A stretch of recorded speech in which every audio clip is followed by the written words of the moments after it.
What is the difference between transitive verb and intransitive verb? సకర్మక క్రియలకి, అకర్మక క్రియలకి డిఫరెన్స్ ఏంటి? సో, సకర్మక క్రియలు అంటే ఆ యొక్క వాక్యంలో క్రియను ఏమిటి, ఎవరిని అని ప్రశ్నించుకుంటే, ఏమిటి, ఎవరిని అని ప్రశ్నించుకుంటే జవాబు వస్తే అవి సకర్మక క్రియలు. అదే జవాబు రాకపోతే అవి అకర్మక క్రియలు. Same as it is. Mohan Babu ate mangoes. So, Mohan Babu mangoes తిన్నాడు. సో, మోహన్ బాబు ఏం తిన్నాడు, ఏమిటి అని ప్రశ్నించుకుంటున్నాం. ఏం తిన్నాడు, mangoes.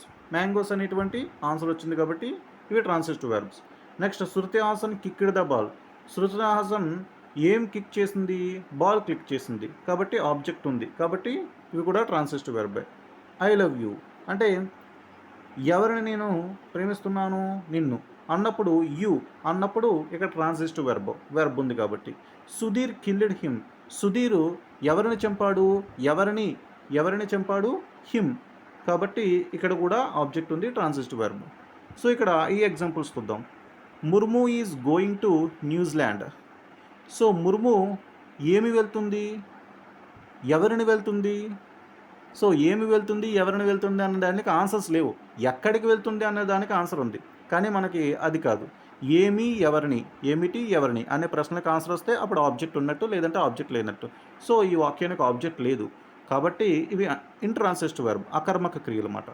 Mallikarjuna came on time. Mallikarjuna came on time. Mallikarjuna త్వరగా వచ్చాడు, సరైన సమయానికి వచ్చాడు. మల్లికార్జున ఏమి వచ్చాడు, ఎవరిని వచ్చాడు. సో వాటికి ఆన్సర్స్ లేవు. ఇక్కడ దేనికి ఆన్సర్ ఉంది, ఎప్పుడు వచ్చాడు అన్నదానికి ఆన్సర్ ఉంది. సో కాబట్టి ఏమి, ఎవరిని అన్న ప్రశ్నలకు జవాబు ఇవ్వట్లేదు కాబట్టి ఇవి ఇంట్రాన్సిటివ్ వెర్బ్. నెక్స్ట్, రాజు క్రైడ్ లౌడ్లీ. రాజు క్రైడ్ లౌడ్లీ. ఇక్కడ రాజు ఎలా ఏడ్చాడు అన్న ప్రశ్నకైతే లౌడ్లీ అని సమాధానం ఉంది కానీ ఏమి ఏడ్చాడు, ఎవరిని ఏడ్చాడు అన్నదానికి సమాధానం లేదు కాబట్టి ఇవన్నీ కూడా ఇంట్రాన్సిటివ్ వెర్బ్స్ అవుతాయి. అంటే ఒక వాక్యంలో ఏమి, ఎవరిని అని ప్రశ్నించుకున్నట్లయితే ఆ యొక్క క్రియని సమాధానం ఇస్తుంటే దానికి ఆబ్జెక్ట్ ఉన్నదని అర్థం. ఆబ్జెక్ట్ ఉంటే అవి ట్రాన్సిటివ్ వెర్బ్, ఆబ్జెక్ట్ లేకపోతే అవి ఇంట్రాన్సిటివ్ వెర్బ్. ఇంకా ఈజీగా చెప్పాలంటే ట్రాన్సిటివ్ వెర్బ్ పక్కన ఖచ్చితంగా నౌన్ లేదా ప్రనౌన్ అనేది ఉంటుంది. చూడండి, ఇది ట్రాన్సిటివ్ వెర్బ్ కాబట్టి mangoes noun, next ball noun, next you అనేది ప్రనౌన్, నెక్స్ట్ హిమ్ అనేది ప్రనౌన్. సో నౌన్ లేదా ప్రనౌన్ అనేది ఉంటుంది.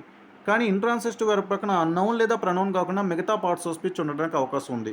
ఇక్కడ చూడండి, ప్రిపోజిషన్ ఉంది, నెక్స్ట్ ఇక్కడ ఆన్ అనే ప్రిపోజిషన్ ఉంది, నెక్స్ట్ క్రైడ్ పక్కన లౌడ్లీ అనేటువంటి అడ్వర్బ్ ఉంది. కాబట్టి ట్రాన్సిటివ్ వెర్బ్ పక్కన నౌన్ లేదా ప్రనౌన్ అనేటువంటి ఉంటాయి. అలాగే ఇంట్రాన్సిటివ్ వెర్బ్ పక్కన అవి ఉండవు. నౌన్ లేదా ప్రనౌన్ కాకుండా మిగతా పార్ట్స్ ఆఫ్ స్పీచ్ ఉంటాయి. So this is the difference between transitive verb and intransitive verb. Thank you.